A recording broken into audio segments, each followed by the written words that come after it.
The showroom floor was silent.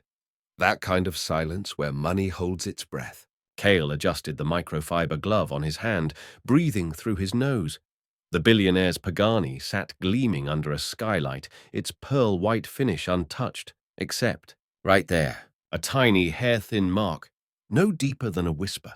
His manager's voice was ice when it came. "Did you touch the car?" Cale turned confused. "Sir, I know. I only opened the hood to—" Cameras were already out. The billionaire himself was fuming beside a red-faced sales rep. Cale's toolbox was still open, the glove in his hand smudged with oil. In 15 minutes, he was fired. By noon, his name was trending online. Shuck Scratchgate.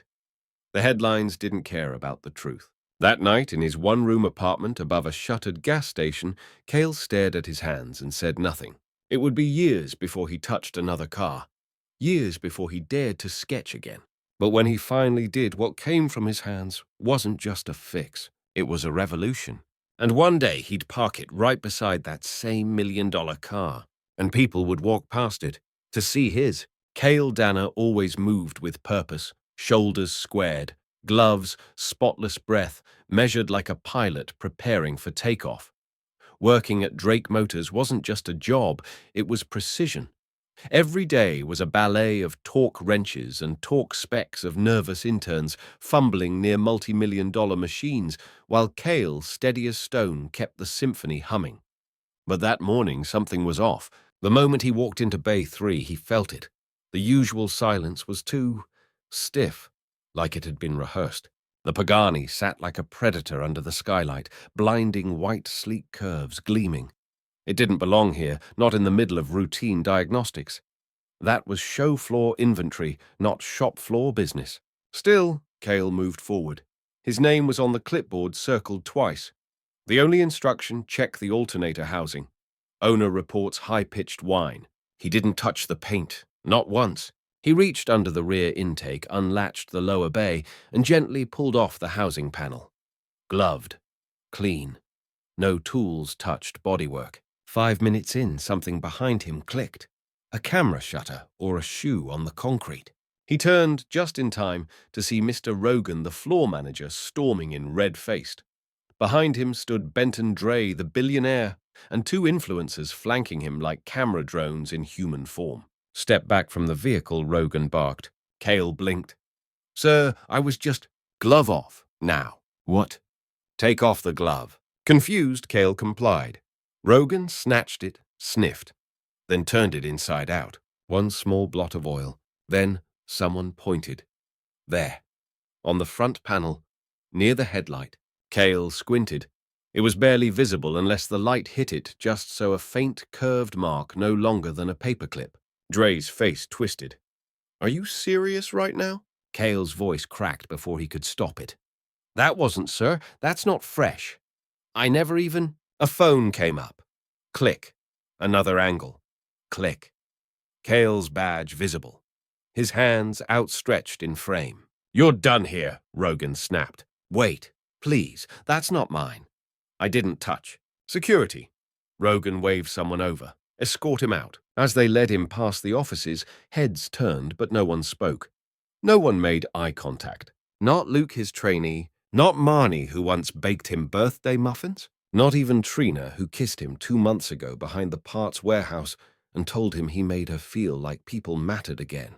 The lobby door hissed shut behind him. And just like that, Cale Danner, the man with a spotless record and hands that knew the whisper of carbon ceramic brakes, was gone.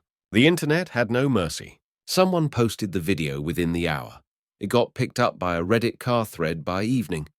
A YouTuber broke down the incident with slow-motion analysis circling Cale's glove and highlighting the reaction of guilt. Our Scratchgate trended on TikTok by midnight. One influencer called it the most careless thing I've ever seen. Another bro just ended his career with a fingerprint. The dealership released a statement the next day. "We maintain zero tolerance for negligence. Drake Motors holds its technicians to the highest standard."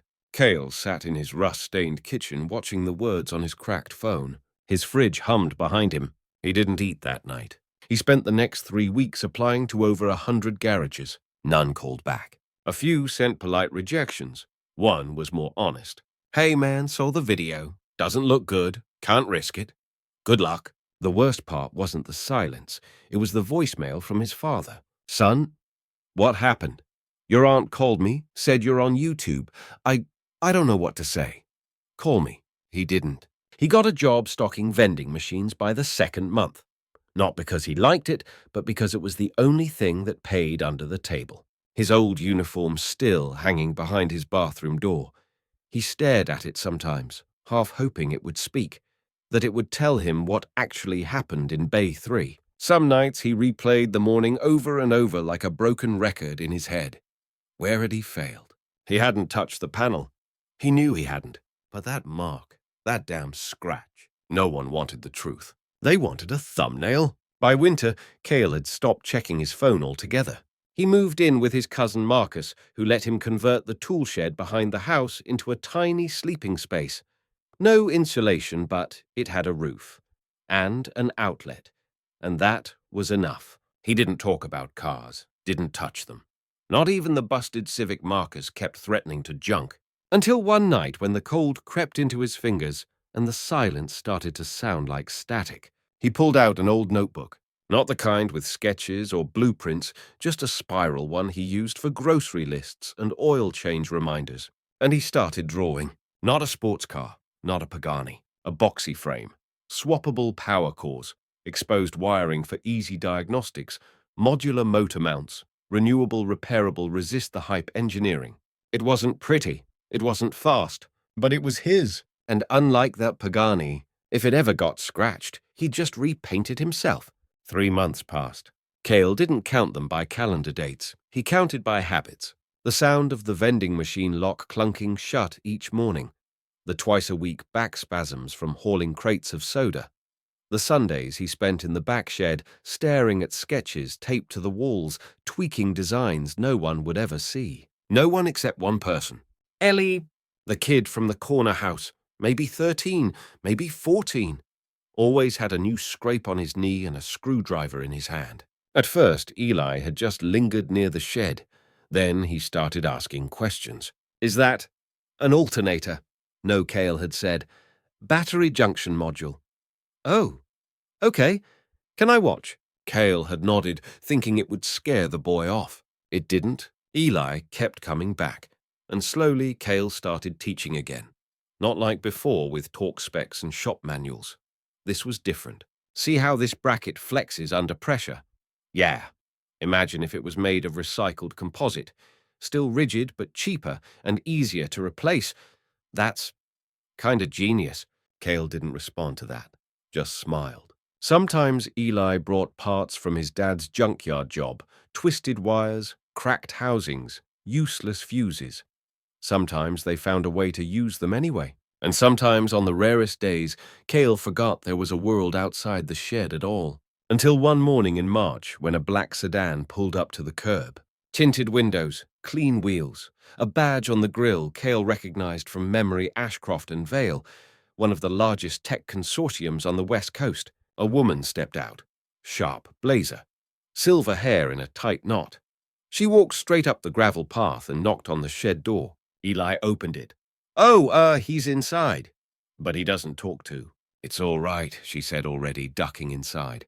I'm not from the internet. Cale looked up from a circuit board. She held up her hand. Don't worry. Not here to film. Or sue. Then, what do you want? A conversation. He stared at her unmoved. I saw the footage, she said plainly. I don't believe it tells the full story. Cale raised an eyebrow. She walked to the back wall, studying the sketches. You built these? I designed them. Even more impressive. Most people design things they'll never touch. You do both. He set his tools down. Who are you? My name's Noel Vale. I run the innovation lab at Ashcroft. That's supposed to mean something to me. No, but it will soon. They sat in the backyard on upturned buckets, Eli eavesdropping nearby with poorly hidden enthusiasm. Noel pulled out a small tablet and swiped to a video. It wasn't the scratch incident. It was, before that, security footage. Cale in Bay 1, talking Luke through a timing belt install. The angle caught the way Cale gestured patient, clear, steady. Then a cut to Bay 3 the day after the incident, long after Kayla had been fired. A new mechanic working on the Pagani. Gloves off, elbow brushing the front panel as he leaned in. Was this footage ever submitted to anyone, she asked. No one asked, Cale replied. Well, I did, and I found more. Your shop had a pattern put the blame on employees right before contract renewals. Saves them severance. Cale looked away. You've been blacklisted, Cale. Quietly, unofficially, but thoroughly. That's why no one called you back. He didn't respond. I can't undo what happened, she said. But I can offer you something better. Eli perked up. Cale folded his arms. Like what? A grant, equipment, space to prototype this design. She pointed toward the sketches. It's not just an EV, it's a statement. Function over flash, repair over replace. And we need that kind of thinking. Cale laughed bitterly. I'm not a story you can polish. I'm the guy who scratched a supercar on camera. She looked him dead in the eye. Then let's show them how that story ends. It took a week to convince him, not because he didn't want it, but because some part of him still believed he didn't deserve it. Noelle didn't push, just left her card. And a sentence. When you're ready to build something they can't ignore, call me. It was Eli who changed his mind. He brought over a half-welded mini-bike and said, It's supposed to go, but I can't get it to start. I thought maybe it needs a different kind of energy. Cale stared at the words on the boy's face, not just the ones in his mouth. Something had to start again. So he called. 2 weeks later, Cale stood in a converted warehouse in Fremont. He had a badge again, a keycard, a nameplate. Cale Danner, senior prototype lead. Noelle wasn't kidding about the resources. Everything he'd ever dreamed of working with was here. 3D printers, plasma cutters, test rigs, battery, R&D benches, and more than anything else, he had freedom. No press, no boardroom vultures, just blueprints and bolts and possibility. The first time he powered up the frame of his design, the modular EV, he didn't even notice the silence in the lab, until a soft cheer went up behind him. Eli standing there with a visitor's badge, and a grin big enough to split his face. You did it. Cale exhaled, fingers trembling from voltage and adrenaline. No, he whispered. We did. The project didn't have a name at first, just sketches, then schematics, then a frame. Noelle called it Project Slate, like a clean slate. But Cale didn't think of it that way. To him, it was less about starting fresh and more about proving the past still mattered. That your scars had fingerprints, that your shame could be shaped into steel and sent back into the world useful. That became the soul of the car. Not the body, not the battery. The idea. A vehicle meant to be opened, not locked away. Fixed, not replaced. Every module labeled in plain English. Toolkit standard. No proprietary nonsense. The opposite of a Pagani. Noelle kept her promise. No interference. But she didn't keep her distance. She showed up most days, observed, listened. Occasionally brought coffee and a frown. This suspension design, she said once, it's brilliant, but it'll break under crosswind stress at 120 km/h. Cale nodded. I know. You have a fix. I'm building one. She smiled. Good. They didn't talk about the incident. But one night when the others had gone home and Cale was debugging the telemetry screen, Noelle lingered by the doorway. I saw the interview, she said quietly. Luke's, I mean. Cale didn't look up. He said you were the only reason he passed cert. That when his hands shook, you covered for him. Cale kept working. He also said he felt small next to you. That people didn't see him. Just the guy in your shadow. A pause. I think he scratched the car himself, Cale. This time, Cale did look up. Noelle shrugged. Doesn't change what happened. Doesn't fix anything. But I thought you should know. The next morning, Cale rewrote the interface tutorial. Made it simpler, less jargon, bigger font. Eli noticed. Why'd you change it? Cale answered without thinking. So no one feels small reading it. Eli nodded, chewing on the idea like bubblegum. Word got out. Not through press releases or hype. Just whispers. Mechanics started talking. Backyard builders. EV forums. A Reddit thread titled, This Car Doesn't Hate You. People didn't believe it at first. They assumed the modular repairable electric vehicle was another scam. But then someone leaked the footage. Cale sitting beside Eli, showing him how to swap the battery module with nothing but a torque wrench and a guidebook. 5 minutes, no software lockouts, no dealership service code. The video hit 1 million views in 3 days. Ashcroft's PR team panicked, but Noelle stood her ground. "This is what we want," she said. "People understanding the machine they rely on, owning it." Then the emails started. A woman in Arizona who fixed up retired school buses. A man in Jakarta who'd built a solar panel tricycle from scrap. A kid in Nova Scotia who just wrote, "I didn't think people like me could build cars." Cale read them all. One night he found Eli printing one out and pinning it to the project wall. "What's this?" "It's our map," Eli grinned. "Of who we're building for." By spring the wall was full, and still Cale hesitated to speak publicly. Ashcroft scheduled a showcase for late June, a soft unveiling. Cale was supposed to demo the vehicle, say a few words. He didn't want to. "I build things," he told Noelle. "I don't sell them." "You're not selling," she said. "You're telling the truth. And that's rarer than anything under the hood." The night before the event, Cale stood in the test lab alone. The lights dimmed low. The machine sat in front of him. Sleek, raw, unfinished in the way all honest things are. He opened the hood, touched the panel where his name was etched beside Eli's in tiny letters. K. Danner, E. Tran, Rev. A1. He didn't hear Eli walk in until the boy spoke. "You nervous?" Cale exhaled, terrified. "I can say stuff for you. I've been practicing." Cale looked down at him. "You're part of this too, you know?" Eli shrugged. "Might as well let him see who built it." Cale chuckled. "You're braver than I was at your age." "You're braver than I am now," Eli said.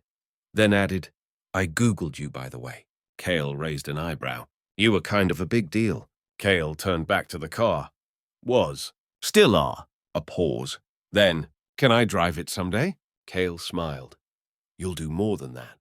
The showcase. Hundreds attended. Press, engineers, students, critics. Cale walked on stage to polite applause. The screen behind him lit up Project Slater vehicle for the rest of us. He stood still for a moment, palms sweaty, then said simply, "I was fired 3 years ago for something I didn't do." The crowd shifted uncertain. I stayed silent because I thought no one would listen. Because I thought people like me don't get to come back. Another pause. I was wrong. He walked to the car, laid a hand on the hood. "This isn't just a car, it's a challenge. To every company that locks parts behind software. To every shop that treats knowledge like currency.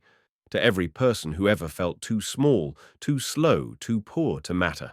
A murmur swept through the room. "We built this so you don't have to ask permission to fix your own future." He stepped back. The lights dimmed. The car powered on, silent, clean, perfect. After the showcase, everything changed, just not in the way Cale expected. It wasn't like a light switch flipped, more like someone lifted a weight off his chest slowly.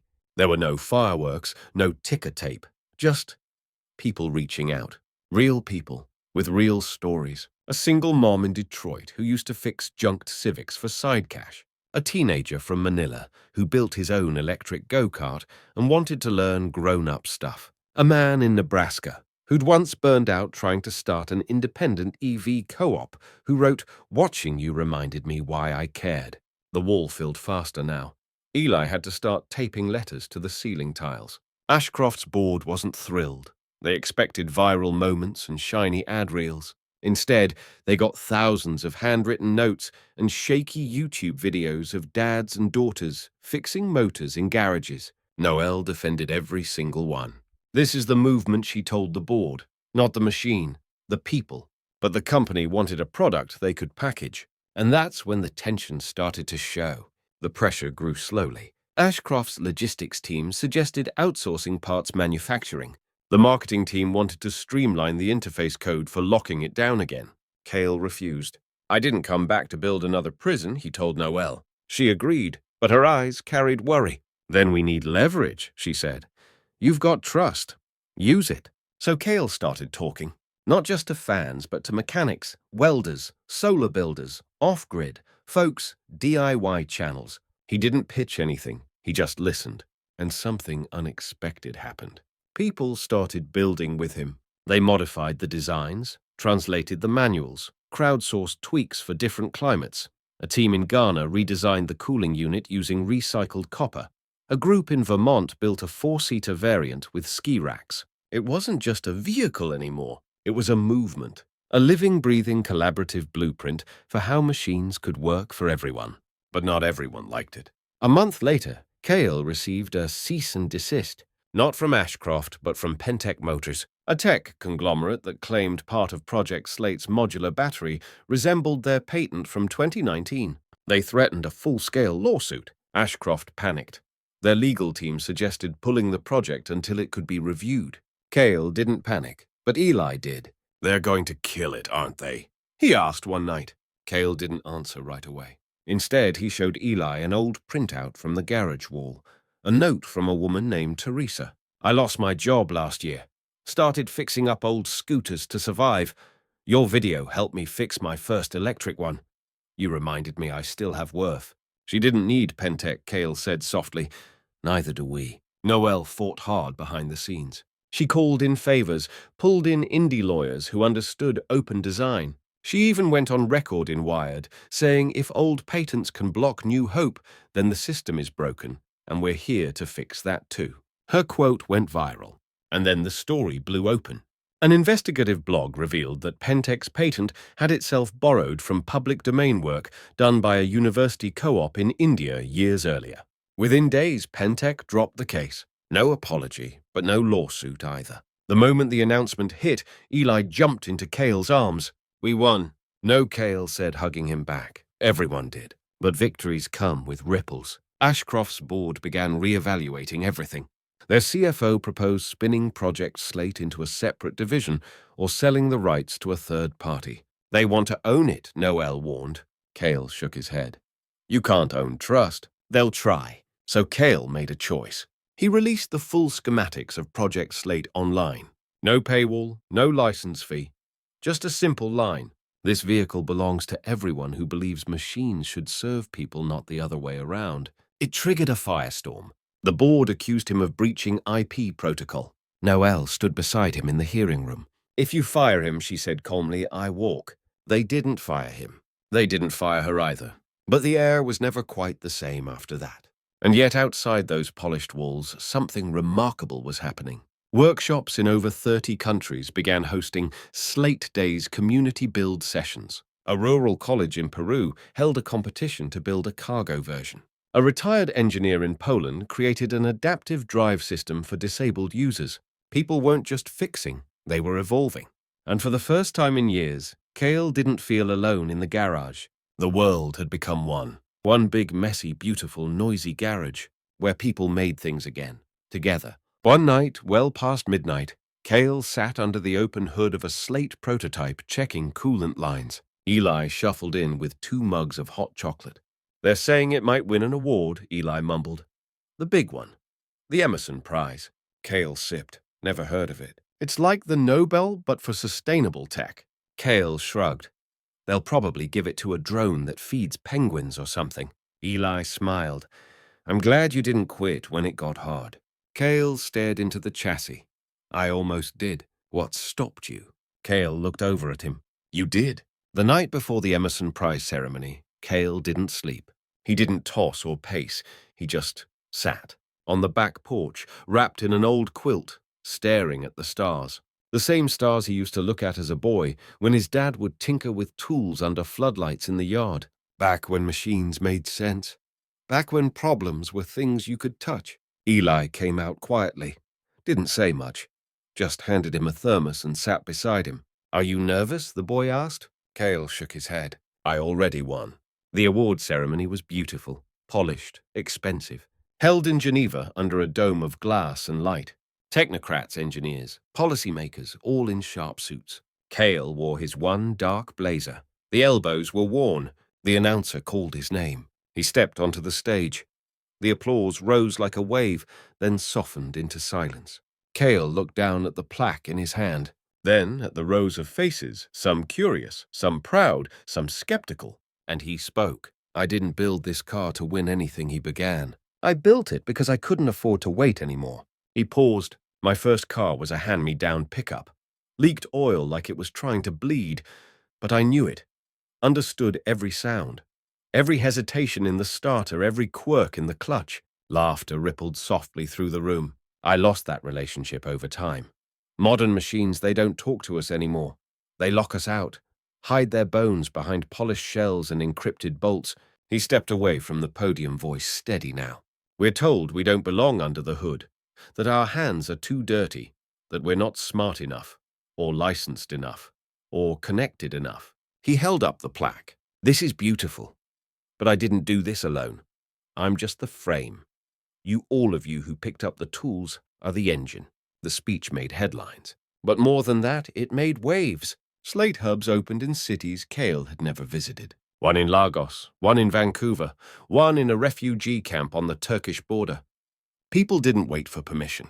They just started building, fixing, belonging. And for every slate that rolled out of a shared workshop, there were 3 more being designed, prototyped, or tested by farmers, students, veterans, single mums, retired bus drivers, everywhere. Ashcroft, to their credit, didn't try to reclaim the blueprints. They couldn't really. It had already spread beyond them. The Slate project became its own thing, untied to a brand, unbound from a company. A little messy, often chaotic, but alive. Noelle stayed at Ashcroft for a while, then quietly stepped down. She moved to a community tech hub in Oregon. Occasionally emailed Cale photos of student-built mods. One had attached a wood-fired heating coil to power the auxiliary battery. Still not OSHA approved, she joked. Cale never replied with more than a smiley face. But he always saved the photos. Years passed. Eli grew, taller than Cale now, voice deeper, mind quicker. He didn't stay in engineering. Chose sociology instead. Said he was more interested in why people built things together than how they did it. Cale wasn't disappointed. He was proud, because his son understood something it had taken Cale a lifetime to learn, that the point wasn't to own the solution. It was to share the questions. One summer afternoon, Eli returned home from school with a backpack full of notebooks and wild ideas. He wanted to do a documentary, not about Cale, about them, the builders, the ones who had found each other through open designs and stubborn hope. Cale didn't ask questions. He just opened the garage, dusted off old boxes, pulled out letters and blueprints and notes scrawled in permanent marker, and together they built a new kind of project. Not a machine, a story, one that hummed with quiet dignity, one that belonged to everyone. And years later, when Cale's hands grew slower and his knees ached on cold mornings, he still made time to fix things. Tiny things. A neighbor's broken kettle, a street kid's busted scooter, a cracked headlight on an old Slate parked crooked in the snow. He didn't need attention, didn't need awards, just a quiet place, a warm mug, and the familiar weight of a tool in his palm. In his final years, people sometimes asked him how it felt knowing his name was etched into the side of 1,000 machines across continents. He always gave the same answer. I didn't build those cars. And he'd point to the wall behind him now, framed in photos and blueprints and grease-stained envelopes. They did. Then he'd pause, smile, and that's exactly how it should be. Sometimes, the biggest revolutions don't begin with a speech. They begin in a garage. With silence, with doubt, with a man turning a wrench, not knowing if anyone will care. But someone always does, because we all want to belong to something, not just a machine, a movement. Cale didn't set out to change the world. He just wanted to build something honest, but by letting others in, by sharing what he couldn't finish alone, he created something stronger than a car. He built a reason for people to believe in each other again. So if you're holding on to an idea, a dream, or even just a broken tool, maybe that's enough, because sometimes what you fix ends up fixing you. If this story moved you, consider subscribing. We tell quiet stories about people who choose to care even when the world tells them not to. We'll see you in the next one.